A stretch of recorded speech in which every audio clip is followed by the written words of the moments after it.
So you're probably wondering why I got no gloves on. Well, I'm just not opening up the boxes on my engine or boat. I'm in a hurry. I've got to get back in before the tide drops. Got to put this back on the inside again, and I'll explain why afterwards. Spider crabs.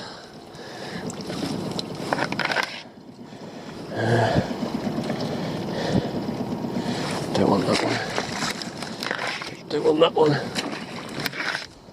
Probably don't want that one.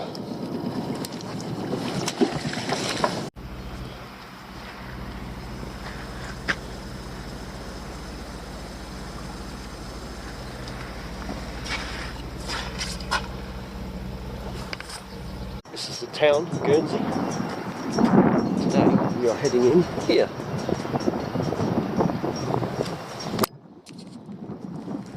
This is obviously. Yep.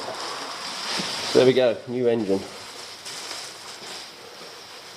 But they've been really good engine. I mean, that one I've got, you literally get in it 2 weeks later, pull the cord every time. You pay for what you get. Yeah. You know, it's just like the Honda cars. Anything Honda, anything like Honda is quality. Yeah. Like I said, it was just this little problem with when I'm accelerating now. It's something to do with the jets, and I don't want to spend more money changing the jets. No, it gets to the point that, and to be honest, with a small outlay again, you've got a brand new unit, warranty for 6 years, and. Things as well. I mean, I go out there and that's what I do is fishing from it. It's my main engine, and I can't afford to. You got to have confidence in what This is it when you're pulling into rocks. Like if your engine cuts out, it's panic station. When you go in your mind, you know that you've got a good quality thing. Yeah. There's no getting out and walking when you come home with a cheap model. Yeah. Well, there we go. New engine. Just got to get on the boat now. But there we go. First start up with a new engine, and it started on the first pull. Did conk up on tick over, but new engine, so it seems alright after the second start. Probably a bit of an airlock in the pipe, I would have thought. So you may be wondering why I've picked up a new engine. Well, my other one's a few years old now, and last year near the end it broke down. Now apparently it was a dirty carburettor, or the carburettor. So I had the carburettor ultrasonicked.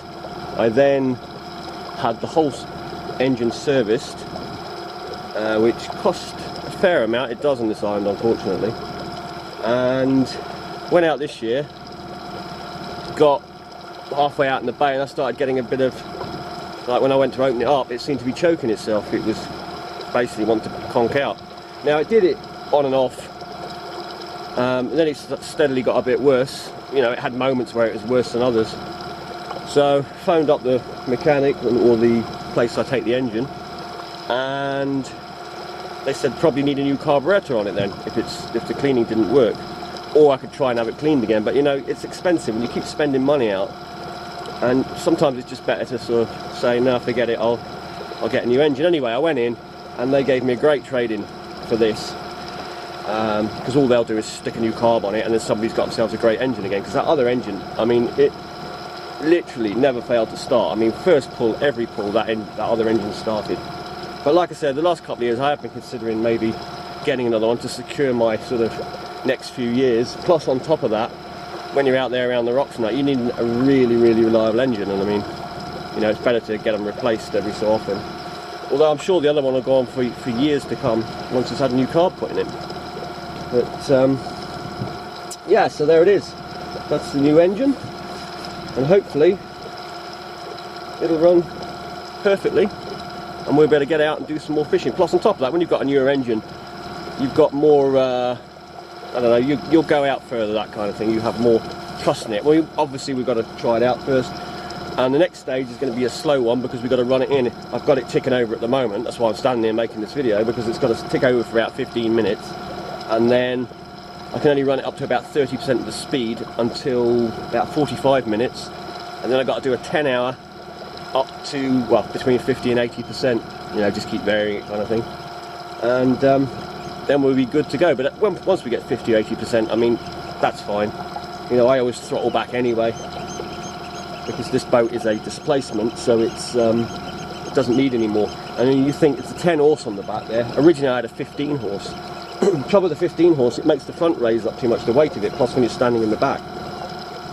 So decided I'd go with a 10 horse, did some sort of mathematics on it, worked out that 10 horse, it shouldn't make much difference with a displacement hole. But sure enough, it doesn't. And in fact, this is actually better, because one, it doesn't use as much fuel, anywhere near as much fuel as 15 horse, and it's also got a high thrust prop on it, this one. So when I'm pushing the tide, this one actually goes a bit faster than the 15 horse used to go when it's pushing against the tide. So it's not much faster, but a bit.